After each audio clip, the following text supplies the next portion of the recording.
In society, we have to follow laws that maintain order. Did you know all chemical matter follows certain laws as well? In fact, we can describe those laws by looking at relationships. Some easy laws to begin with are the ones that govern the gases. Back in 1662, Robert Boyle realized that gases had an interesting response when he put them into containers and changed their volume. Take an empty bottle and put the cap on it, closing that container. Now squeeze your bottle, and what happens? The pressure inside the bottle increases when the size of the container decreases. You can only crush that container so much until the gases inside push back on your hand. This is called an inverse proportion, and it changes at the same rate for every gas. Boyle's law allows chemists to predict the volume of any gas at any given pressure because the relationship is always the same. In 1780, Jacques Charles noticed a different relationship between gases and their temperature.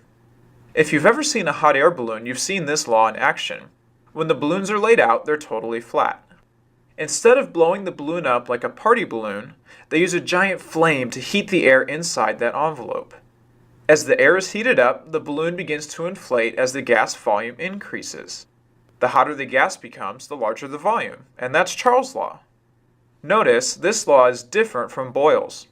Charles' law is a direct relationship. As the temperature increases, the volume increases as well.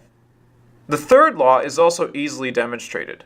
When you're blowing up party balloons, the volume increases. As you are blowing, you're forcing more and more gas particles into the balloon from your lungs. This causes the balloon volume to increase. This is Avogadro's law in action. As the number of particles of gas added to a container are increased, the volume will increase as well. If you add too many particles, well, you know what happens next. Laws are everywhere, even in the tiniest particles of gas. If you squeeze them, the pressure will increase as the particles are pushed together.